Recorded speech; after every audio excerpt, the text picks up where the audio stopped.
Hi everyone! Thank you so much for stopping by and helping me celebrate the 5th birthday of Champagne Honeybee. Yay!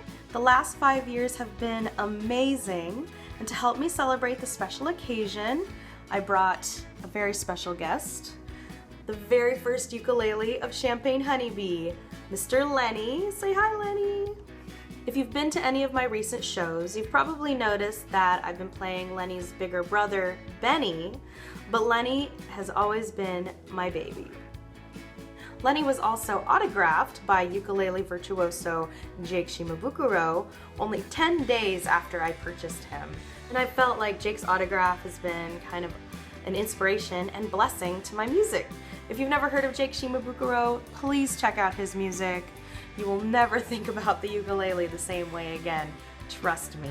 Not only is this Champagne Honeybee's 5th birthday, this is also my very first question and answer video.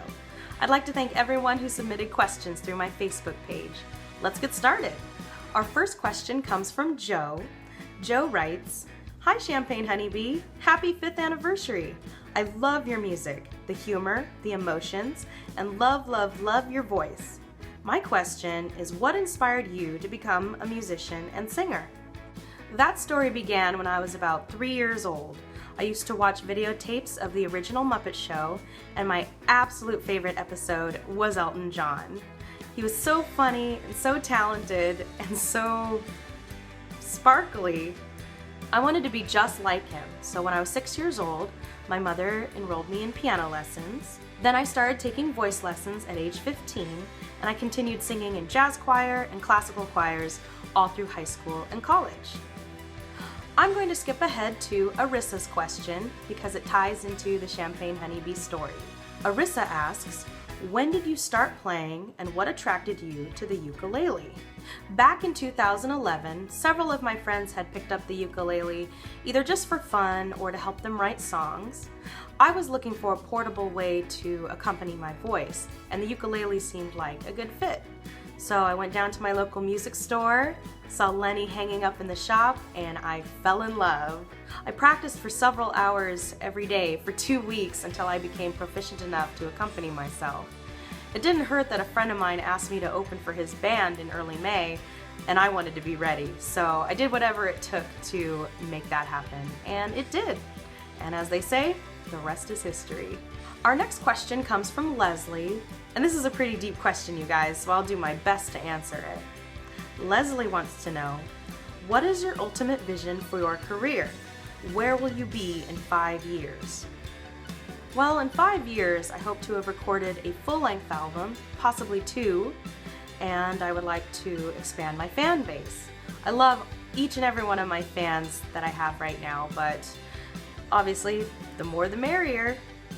As far as my ultimate vision, I would like to be remembered as a songwriter.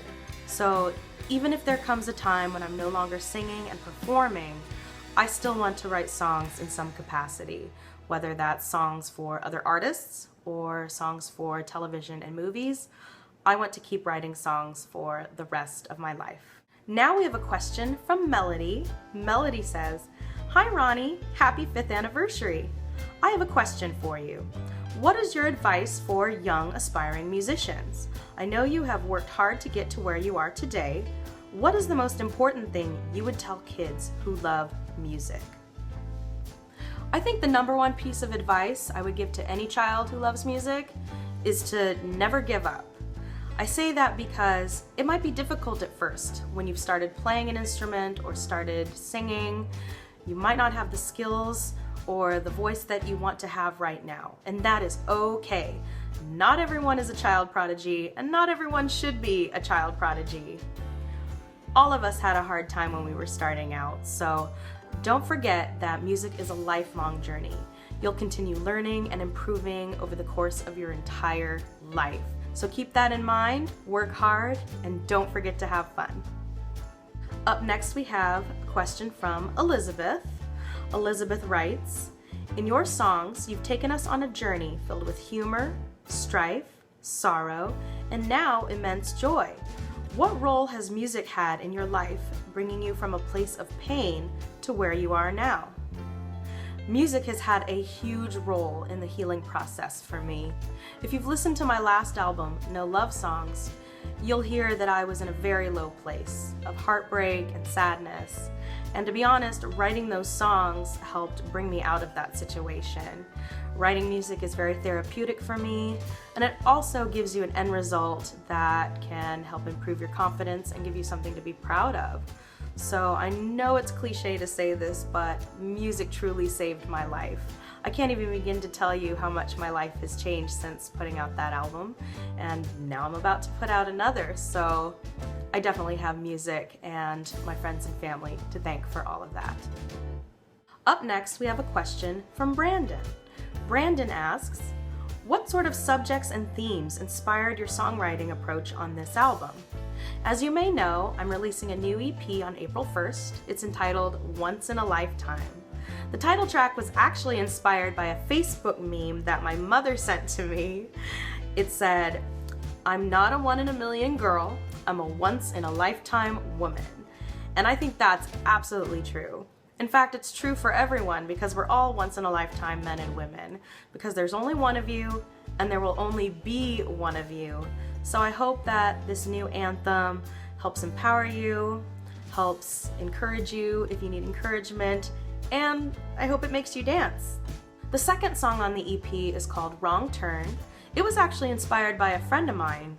Tyler Hamilton is an awesome singer-songwriter in the Seattle music scene, and his album Far From Home touched on themes of self-reflection and taking journeys, and I wanted to write a song that fit that theme as well. So while the journey in Wrong Turn is metaphorical, it's really about taking a wrong turn in a relationship, it still fits that subject. The last song on the new EP is a love song that I wrote when I was about 20 years old. It's called Last Smile, and to be honest, I hadn't performed that song in years.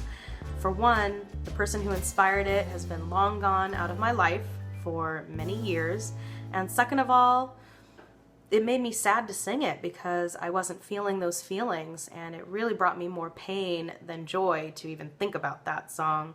So it really took having to come full circle and feel those feelings again and be in love again for me to want to sing that song and ultimately record it. Now we have a really cool story and question from Sarah. Sarah writes in, "Happy 5th anniversary, Miss Honeybee.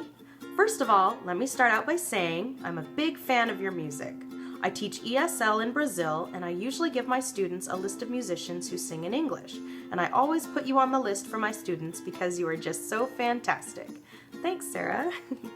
My question is, what is your biggest inspiration to both you and your music? First of all, Sarah, thank you so much for spreading the Champagne Honeybee love down in Brazil. I have to confess, I have noticed on my website and on my YouTube channel that I have fans in Brazil, and I kind of wondered how they heard about me. It looks like I have you to thank, so thanks again, Sarah, for sharing my music with your students.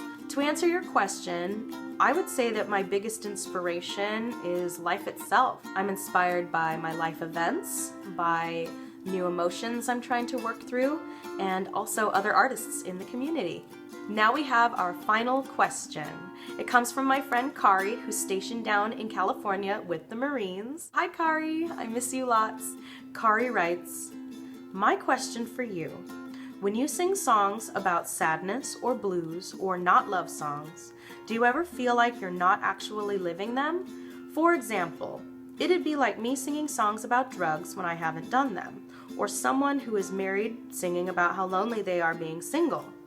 Do you write your songs based on your current life events, or is it to appeal to the listener? Neither one is wrong or right, just wondering where your inspiration comes from." I would say that when I initially write a song, I am writing it from current emotions, just because it's so much easier to write when those emotions are raw and present.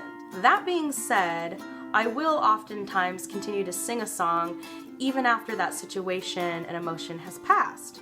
Because if I've written a good song out of it, I don't want that song to go to waste.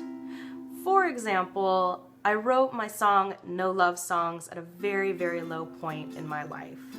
My life has greatly improved since then, thank goodness, but I continue to sing it at every show. And while I do hope that the listener enjoys my music, I ultimately write these songs for myself. If other people enjoy and appreciate them, that's just the icing on the cake. That concludes our question and answer video. I want to thank everyone who submitted questions and celebrated this 5-year milestone with me.